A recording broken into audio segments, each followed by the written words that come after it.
Hello,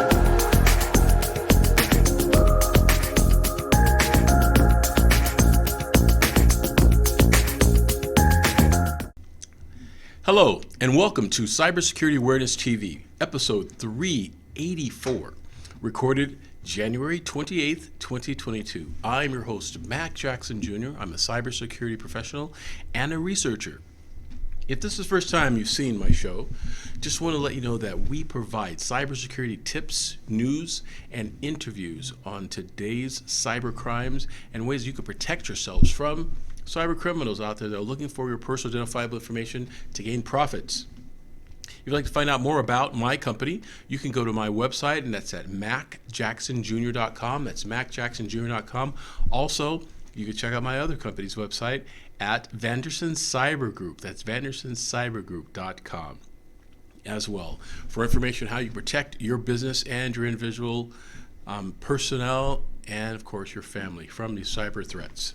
In today's episode, folks, we'll continue our discussion this month on cybersecurity trends for 2022. We will discuss the cyber war and what's going on between nation states and IT services. We'll then proceed to talk about ransomware and how you protect yourself from this fastest growing type of malware crime that's affecting everyone. And of course, as we do every week, we'll discuss weekly cyber tips and cyber threats that you can do to protect yourselves from these types of criminals. In our first segment on cybersecurity trends for 2022, we talk about cyber war, folks. And yes, we are in a cyber war, more than just a military type war using weaponry, the military bombs. There is cyber war where technology is being used to slow down progress in economies and to cause terrorism around the world by either nation states or illicit criminals trying to do these type of activities. So what are businesses and law enforcement doing about it? Law enforcement are definitely on it. Our law enforcement teams are some of the best cybersecurity experts from around the world that are going after these bad guys and prosecuting them worldwide. IT companies themselves are also doing their fair share. But there's a huge company right now, one of the biggest companies right now that's ahead of all of the IT world right now, and that's Microsoft Corporation. And they are definitely under attack by these cyber criminals and cyber threats that are trying to access our data. Microsoft has gotten a number of cyber attacks recently, and even more that are headed towards their way. They are on top of it and fighting back against these cyber criminals and reporting information they have found to law enforcement. So what does this mean for you? What it means for you folks is that once you get an update from your Microsoft operating system, make sure you update all of your hardware devices and make sure that you have the latest copies of any patches on your system from Microsoft to protect yourselves. There was a study recently done of CEOs that stated that over 71% of these organizations found themselves vulnerable to a cyber attack over the last 12 months. It's incredible. And also organizations themselves, according to the survey, found themselves not trusting IT departments or IT services because of this. Because what happens is, folks, it's called a transfer of risk. In other words, you have your business and you transfer your IT services over to a third party. Well, you're depending on that third party and trusting them to make sure they're handling your data correctly. But if that company, third party, gets hacked, it can affect your business. And like we've always said on the show for several years, the three most things that businesses are concerned about when it comes to these cyber attacks are business losses, legal entanglement, and customer reputation that affects a business. So what can we do? Well, we can definitely be vigilant and stay cyber woke, as we always stated we could do. Definitely stay cyber woke. There's a clip I'd like to share with you from the Bloomberg Network where the CEO of CrowdStrike talks about this types of cyber threats happening in 2022. Let's take a look at that clip. What do you make of this news from Microsoft that they disrupted this Chinese hack or network of hacks? Well, whenever security folks can come together and disrupt the adversary, I think that's a good thing. Obviously, China has been very active in this area. And if we can make it more expensive to disrupt them because we take advantage of dismantling their infrastructure, that's a good thing ultimately for the security industry and certainly a good thing for consumers and businesses alike.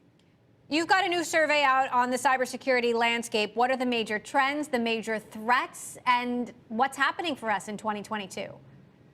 Well, a big part of it was talking to IT decision makers and asking them about their current technologies and whether legacy technologies were protecting them. And 63% of respondents admit that they're losing trust in their current security vendors like Microsoft and others. And I think we've seen the attacks become so sophisticated that existing signature-based solutions and legacy technology just can't keep up with it. We've also seen some interesting stats around ransomware. Ransomware actually growing, almost doubling, 63% increase from 1.1 million to almost 1.8 million. And to top it all off, even when even when corporations are paying these ransoms, they actually are getting double extorted. So instead of just getting your data back, you're actually getting extorted so that your data doesn't get dumped onto the internet. Now, you do make a comment about Microsoft saying that users are losing trust in the company. Of course, Microsoft itself has been the victim of cyber attacks. Microsoft called your research self-serving. What's your response to that? Well, at the end of the day, I think we're just presenting the facts. We didn't come up with the math on this. And I think when you talk to customers that are out there and, the feedback is they're being attacked. These technologies are not being able to prevent against them. And one of the biggest areas is zero-day Tuesday. Customers are just fatigued with constantly patching all the latest zero-day vulnerabilities, which the bad guys are taking advantage of. So, I certainly hope that Microsoft is able to address some of their issues. We want the best security for the entire landscape. But at the end of the day, it's still a big problem in that a lot of the software they have is causing the issues, and their technologies are not able to keep up with defending against those attacks. So you're saying Microsoft software is causing the issues? What evidence do you have of that? Well, if you look at a lot of the zero-day attacks, they're specifically against Microsoft. Take a multitude of attacks against Exchange servers as an example. If you take an example on their authentication mechanisms, credential theft is often used to get into companies and move laterally. These are all part of the Microsoft ecosystem. Yes, they're trying to address that, but at the end of the day, the 0 days that come out, that means vulnerabilities that are found without patches are just relentless, and it's fatiguing customers. And to top it all off, you have Microsoft saying, let's just use our technology to prevent against the vulnerabilities that we've created in the first place. Now, there haven't been as many high-profile ransomware attacks in the second half of the year as we saw in the first half. Do you see the volume or severity of attacks declining? And if so, what do you think the next big threat really is? Ransomware is going to continue. There's just too much money to be made and too little risk involved. And it's so easy to do. And I was asked about this recently, Emily, why is it so easy? Well, the adversaries have evolved. It is a ransomware as a service model. It's a SaaS offering. They're making a lot of money. They've got a revenue share, and it's very easy to do. Obviously, supply chain attacks is something that is a cause for concern for many organizations. And we've seen some of the large supply chain attacks with the Sunburst attacks last year. So those are the things to keep on the radar. And certainly the landscape for threats, I wish it would go down, but every year it continues to get worse, unfortunately. And as you can see, folks, in this clip, the CEO of CrowdStrike mentions about the threats of these cyber attacks that are affecting large corporations like Microsoft and things that companies like Microsoft and other IT management services companies need to do to protect themselves from these type of cyber threats. There's a lot of them out there, and we must stay vigilant in all of our practices from these types of cyber threats. I also wanted to show you another incident from a professional cybersecurity expert, Kevin Mitnick. You guys may have known I've talked about him on my show and showed several clips in the past of his remarkable cybersecurity practice with his companies as well. He will demonstrate on a show episode of Dr. Phil on how cyber hackers can and how they illegally can tap your information, and it's something you're very, very surprised about how they do it. Check out this clip, folks. As a person that doesn't use computers much, do you know that you're not ever supposed to plug in a USB drive that you find on the ground or that someone sends you in the mail, that if when you plug that into your computer, that could install malicious software. Did you know this? Of course. Okay, great. Well, No, I didn't know that, but I've never done that. I would never pick something up and plug it in because I mean, it could a lot of people do. I would never want to put something in I didn't know what was on the stick. Yeah, but people go to conferences and there's jars of USB drives and people just usually plug it in and don't think the better. But people have known for years you never do this. Yeah. But you have to think about how have hackers evolved in their tradecraft to even do this with something that's so simple that anybody would fall for it. So think about, do you have an iPhone or an Android? I do. You do. So you charge it Not with a telling cable. you which.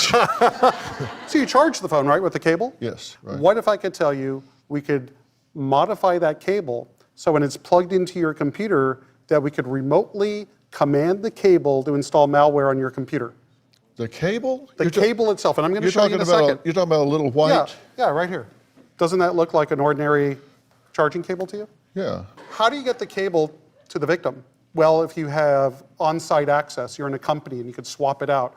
Or we could do what we call a social engineering attack and send a device with a cable, like a new iPhone or a new Pixel 4, and it comes pre-packaged in the box, and when you open the box and you take the shrink wrapping off, it looks exactly like it came from factory, but what the target doesn't know is that the cable has been modified. So let me show you actually how it works. Yeah. Do you have any questions first? Yeah, I want to know how this works. Okay, all right. So we're going to plug this in. What we have here on this white screen, this is the hacker, and this computer is sitting in Virginia. It's not even in this room. So this is the hacker. This here is the victim. This is us.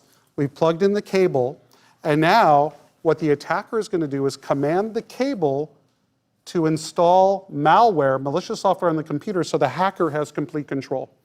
So this device is a Bluetooth transmitter. I could be, within about 300 feet of the computer. I could push a button on here, and then what's going to happen, if you look at the lower left-hand corner of the Windows computer where it says types here to search, in about 5 seconds, you're going to see it like magically type. It's going to be a split second, and then what's going to happen over here, we're going to gain control of the computer. So what I want you to do, Phil, is see that A button? You can walk over there back to your chair. See the A? Sort of. Yeah, just... Yeah, it's the bottom one. Yeah, press the A button. Stop. Okay, and then we should look at the lower left-hand part of the screen. There it goes. That's the malware being injected. And that's it. That's all the victim sees. And I don't see it happened up that on screen. fast? That fast. So right now, you're controlling this computer From here. Virginia. Yeah, I'm connected to a computer in Virginia. This has malware installed now because of the cable, and now I'm able to take full control of this computer as the hacker. So I could go through all the files on the computer. I can turn on the microphone and listen to the conversations in the room. Or what is really scary is I could turn on the victim's webcam, and now I could spy on you. Wow, folks, that was an amazing demonstration there by Kevin Mitnick. So the moral of the story, folks, is to be careful and stay cyber woke. When someone gives you a USB drive that you're not sure where it came from, or you think it's suspicious, try not to use it. Better yet, don't use it. Even a cable, like I mentioned in the video here, you never know where these devices are coming from. Because hackers, folks, are always trying to find the most easiest vulnerable victim where they can intimidate or social engineer to get data from. Okay, so make sure that when you purchase cables, you're purchasing from a reputable company and you're using USB drives from a company that you know of. And like they mentioned in the segment here too, I also want to iterate, we live here in Las Vegas, and there are lots of conventions that go on all the time here in Vegas, right?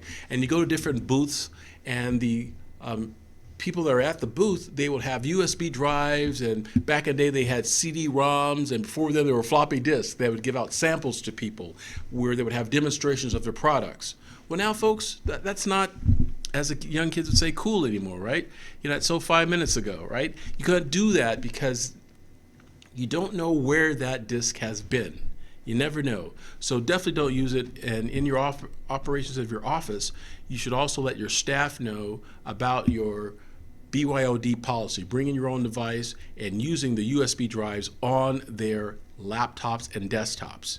And if you'd like to know further information about that, contact my company. We can help you develop policies and procedures and train your employees on what to do if you have that type of information and protect your data and your company's data assets, of course. So folks, like I said always, stay cyberwoke, hashtag stay cyberwoke. We'll be right back after these messages. You can help limit the damage from identity theft with some quick responses. Placing a fraud alert on your credit reports, filing a complaint with the FTC, and then filing a police report. Taking these steps will give you some important tools to deal with other problems that may come up, like charges you didn't authorize on your credit card, phone, or utility bills, like ATM withdrawals or debit card purchases you didn't approve, like getting a letter from the IRS saying someone has filed for a tax refund in your name. Keep records of your calls and copies of documents. If these problems do come up later, you'll have the necessary tools close at hand. For more tips and tools on dealing with identity theft, visit ftc.gov/ID theft. That's ftc.gov/ID theft.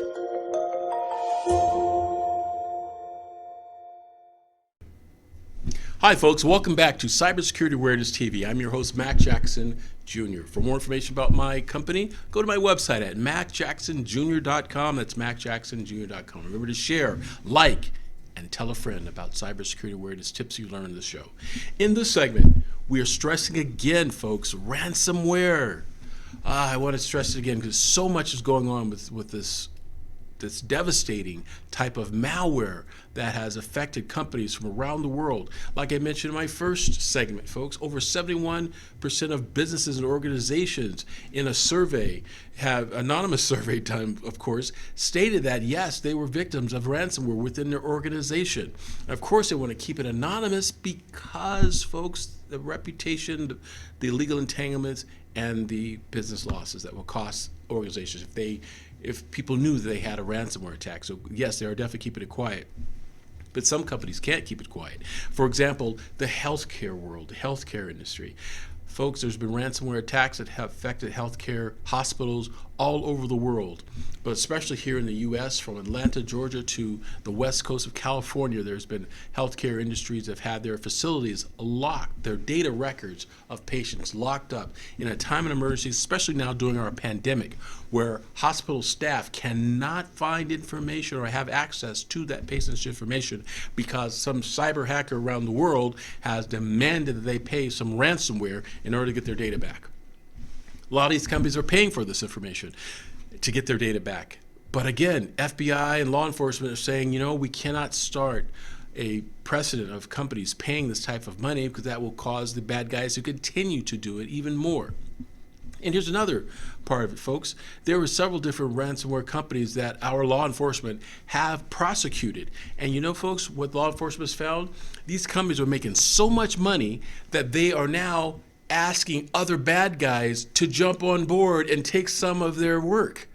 They're that brazen, folks. It's crazy. They even have an 800 number to you to call and contact. And if you can prove that your organization shouldn't have this type of ransomware, maybe they will give you your data back. And in some cases, when folks say they won't do it, won't give the data back at all, the hackers just say, okay, great, we have your data. We will in turn sell it on the darknet to some other bad guy that will then take and exploit all of your customers and patients' data. It's very, very devastating and crazy, folks, what's going on out there. But again, we must stay vigilant. Things that you can do to protect yourself from ransomware. Now, we've all heard make backups, absolutely. You do a data backup, but you need to do more than data backups, folks. You need to have your backups analyzed and make sure that the ransomware malware, it's not being saved, because these so-called malware bombs, if you would, that go off in your computer system after they've been affected, they don't happen all the time right away. A lot of times they would wait. Sleeper cells that will wait months, sometimes years. And what happens within that time, folks? You're backing up your system, aren't you? That's right. You're making backups of your data. And if it has malware on it, you're also backing up the malware. Thereby, you need to have a system to analyze your backups and making sure that your backups are safe. Now, if you're working with an IT services company, a lot of the IT services company are trained in making sure that you could have the proper procedure set up to backing up your data and analyzing your backups to make sure that you don't have any known malware traces within your backup files that will cause ransomware. But if you'd like to find out more, definitely contact me. Here's my number really quickly. It's 702-868-0808, and I could walk you through it or put you in contact with someone in your area to help you out to find out if your backups are safe, because those are things that we never think about. When you do a backup, you click a button or you have it where it's done automatically. And you never worry about a backup until there's an issue. Then you go back and try to restore. Folks, you have to be able to know your fire drill within your organization. Have a fire drill plan. Have a business continuity, a data recovery, a data disaster plan. And those are things we can help you out. So the moral of the story, as we say every week to our folks, is hashtag stay cyberwoke. Thank you, folks. We'll be right back after these messages. Hi, folks. I would like to welcome Ben Bowie from MyNiceTie.com as one of our newest sponsors for Cybersecurity Awareness TV. At MyNiceTie.com, they provide and are committed to providing classy neckties for the business community. At MyNiceTie.com, their motto is wise up, suit up, and stand up. You can find nice ties like the one I'm wearing now at MyNiceTies.com. Hi, folks. Welcome back to Cybersecurity Awareness TV. I'm your host, Mac Jackson Jr., cybersecurity expert. Hey, folks, in this segment, we talk about what you can do to protect yourself from these type of cyber attacks. Every week, we talk about things you do to protect yourself. Now, we've emphasized several times before about the password, folks, making sure you have a password that is secure. It is long in length. Yes, folks, long in length, has upper and lower case letters. It has not a name of your sports team, and it is something that you can remember, but the hackers make it hard for them to remember. Well, all of this, folks, I gotten emails from you and from my friends who have talked about this. It says, Mac, this is really hard to do. You know, I have a book that I bought online on Amazon that's called My Passwords, and it's like a notebook, and they write in all their passwords from it. What you bought is you bought a vault of data. You created literally currency, because each of those pages of information about your websites that you visit, including your password, will have information that hackers can utilize to get your personal information. They can sell that on the darknet. So do not use a notebook where you have your passwords written down. Do not put it on a spreadsheet, folks, and your spreadsheet saved on your computer. If you lose your computer with that spreadsheet on it, you just have your data exposed. What is the best way to do, folks? The best thing to do, as we state today, the best thing to do is to have a password management system that you could use. Now, there are several password management systems that are out there. I speak of the one called LastPass, but there's other ones out there as well that would work for you. Please find yourselves one. Find yourselves one. What these password management systems can do for you is to encrypt all of the passwords that you use within your websites, your applications, and all you have to remember is one password and one user ID. Makes it easier for you by making it harder for the hackers. So those are password management systems. And if you have any questions about which one to utilize or how it functions or the process procedures, contact me. Contact my office. We'll be able to walk you through on what kind of password management systems that you have for your business and how it can save you time and money. Because, folks, it's also suggested by cybersecurity experts, including myself, that you should change your password at least every 60 to 90 days. Well, that can be very daunting on everyone trying to change your password every 60 to 90 days. A lot of you will just change the last character to a different character and say, see, I've changed it. Or you'll change the beginning character and think it's done. No, folks, that whole password needs to be scrubbed and changed. Having a password management system in place can do that automatically for you. It can give you new passwords to all the websites that you visit. Now, a survey that I've seen by other cybersecurity researchers like myself shows that most people have about 80 to 90 different types of passwords that they utilize. That's a lot of websites to remember: bank accounts, financial information about you, about your family, that you need to control. Having a password management system will give you this extra layer of protection to protect you. Now, as time is going on, we'll be talking about things that you could do to protect your data using smart keys. Remember that USB drive I was telling you about, to avoid putting USB devices in your computer? Well, there's a smart key, which will be a part of the multi-factor authentication that you could use to protect your data. In other words, it gives you additional protection. And there are several different devices that I'm reviewing now, and in the upcoming weeks, I'll have either a white page that I'll be working on, a white paper, and also discussing it here on the show regarding these type of devices. And they're good. It's just the same like starting your car. You have to have a key to turn the ignition on, right? Well, the same thing will happen with using our smartphones and websites that we visit. We'll have this key that will plug into a USB drive that will give us an extra layer of protection from these type of cyber thieves. So that's what I have to share for you today regarding it, folks. Also, I will be putting out articles on my website. Please follow me at macjacksonjr.com and look at the articles I will be writing regarding cybersecurity awareness information that will be beneficial to you and your business, and what you can expect to find for this year, 2022, and things that you could help your business understand the cyber threats that are going on in the world today. And also, I'll be talking about my futurist predictions as well on technology that can help our businesses and our personal life as well in our society. So that's it, folks, for this week on Cybersecurity Awareness TV. Again, if you'd like to reach me, you can always contact me at macjacksonjr.com. That's macjacksonjr.com. If you'd like to give me a call, leave me a voicemail. You can reach me at 702-868-0808. You can find me on LinkedIn, YouTube, Facebook, all the social media platforms that are out there. Let me know if you have any questions, folks. I'm here to help you out, folks. That's what we do in the show. And folks, as I say every week, hashtag stay cyber woke. We'll see you then, folks. Take care.